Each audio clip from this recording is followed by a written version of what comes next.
You cannot be celebrating democracy.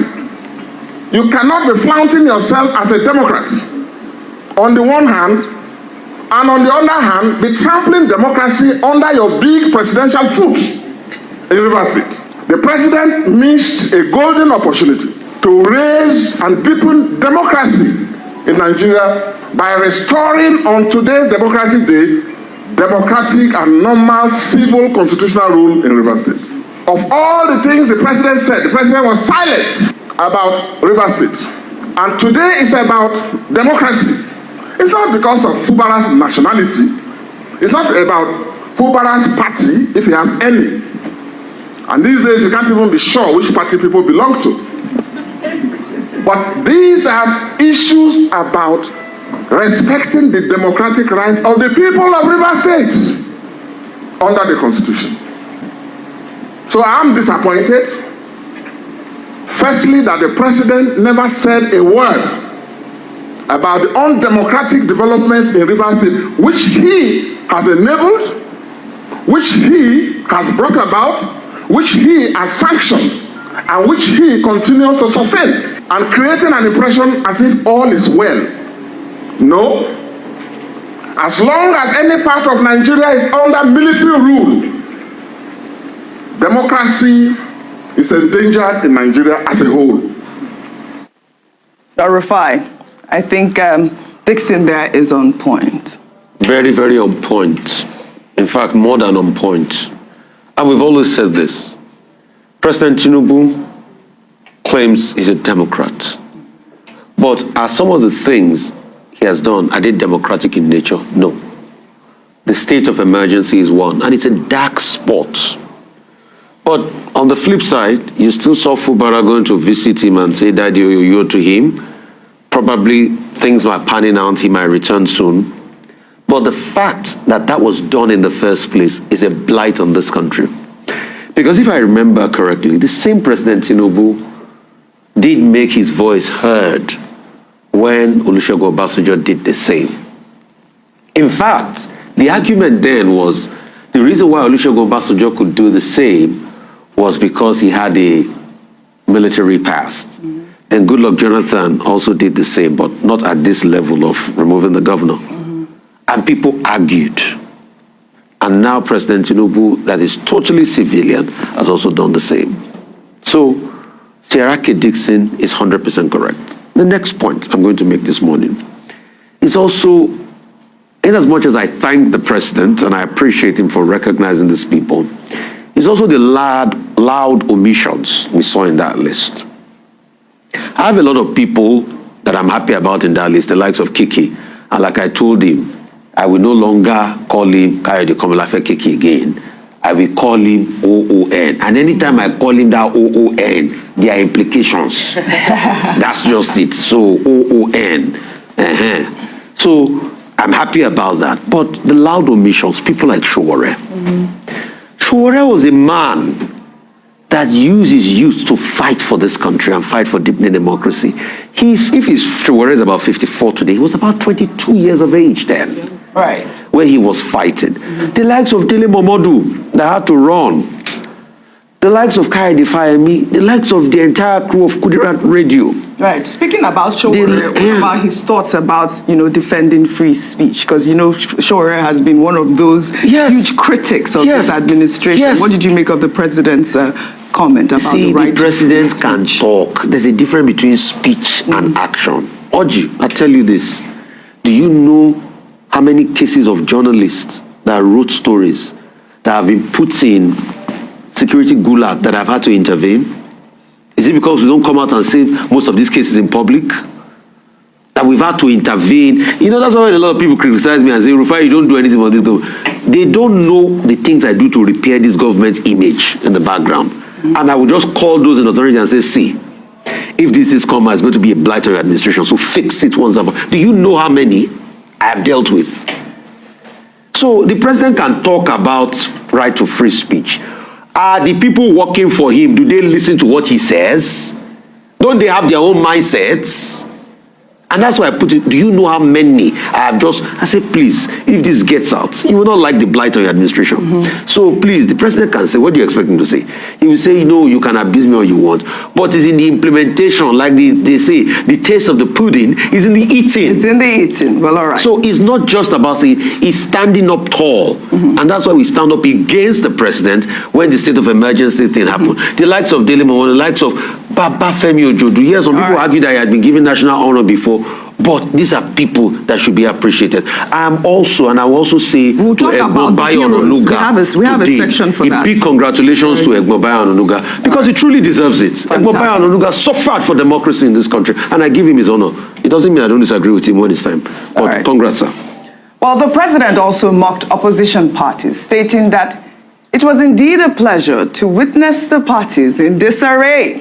He advised them to examine their internal processes rather than blaming the APC for their crisis, dismissing the notion that the APC is attempting to establish a one-party state.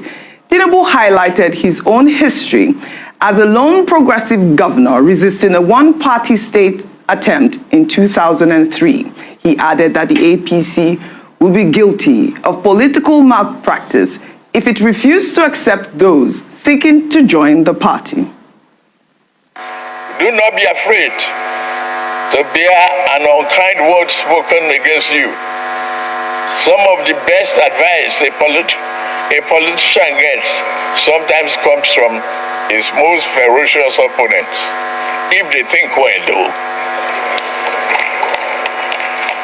We do not seek silence because the imposed silence of repressed voices may breed chaos and ill will, while malicious slander and libel should not go unattended.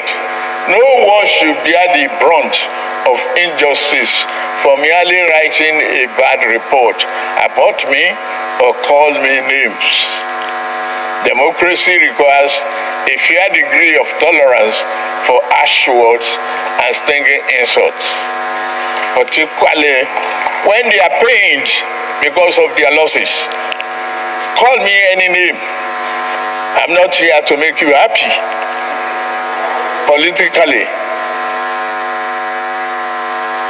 And I will still call upon democracy to defend your right to do so.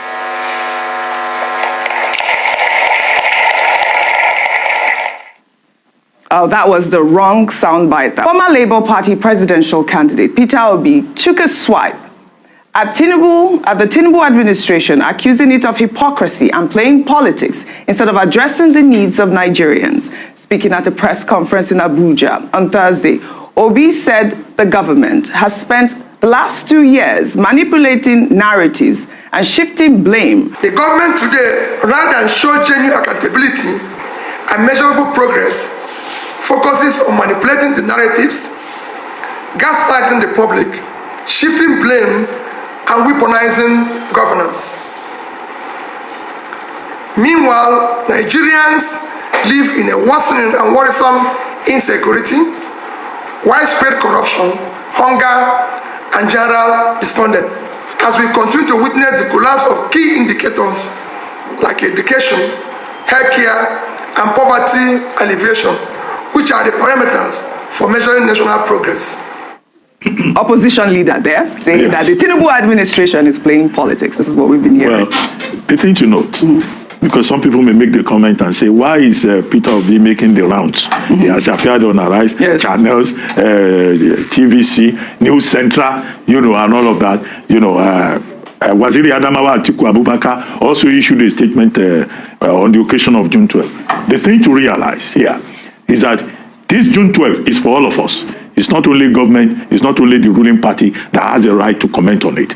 And that's why you have opposition leaders also expressing their views. Now we have Mr. Obi on the screen. If you check the papers, you also see statements by other leaders, including Waziri Adamawa Atiku Abubakar. Now, what did Mr. Peter Obi say? He said, look, 20 million Nigerians, according to WHO, have mental issues. And that's a frightening figure in a country where most of your psychiatrists, they've gone into political appointments, or some of them have abandoned psychiatry. They are running barbing salons or hotels. or they have become farmers. 20 million in this population. The figure may even be more than that. Because the way some people behave, you see that they actually need the help of a psychiatrist. Mr. Peter Obi made a point that, look, Nigeria has the largest number of children suffering from malnutrition. I guess he must have been quoting UNICEF. He says there is a hunger in the land.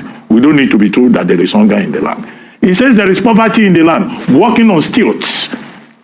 We don't need to argue with him over that. In other words, he was confronting us at that press conference with the reality that, look, Nigeria is still a work in progress. Where people may disagree with him is to say, oh, what Tinubu has been doing since he got there is to play politics.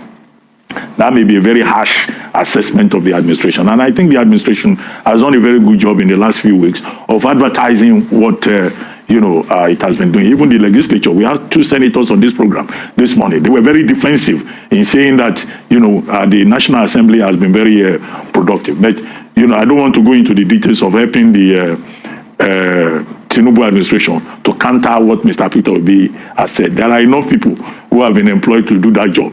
And I believe that in due course, they will come forward. But it's good to have both sides of the coin. More so, as President Tinubu says, he doesn't mind criticism. More so, as he says, you can call me names. I mean, it's your right. I will defend your right to call me names. What is not allowed is malicious slander or libel. And that is the point to be made. And I think that President Tinubu, that portion of his speech should be specially carved out, and copies of that portion of his speech made available to all the people working for him, including ministers who like to abuse people, including governors who like to arrest anybody that criticizes them on social media. That, look, this is the spirit of the Tinubu administration: tolerance, unity, people realizing that other people have rights, and that right includes the right of bystanders and busybodies like us. So the president has empowered us now. Go ahead and talk. Criticize me. I'm ready. So you have been energized. You have been empowered by the president. Anybody that says, we will tell him the man who has appointed you has given us the power. He has reminded us of our right under the Constitution. No, but the president spoke publicly. No, he slandered that the president says he doesn't want. No, but slander and libel are not even allowed. Yeah. But I think the spirit of it, tolerance, no dictatorship, no one more party state. I think that the president spoke well along those lines. Absolutely.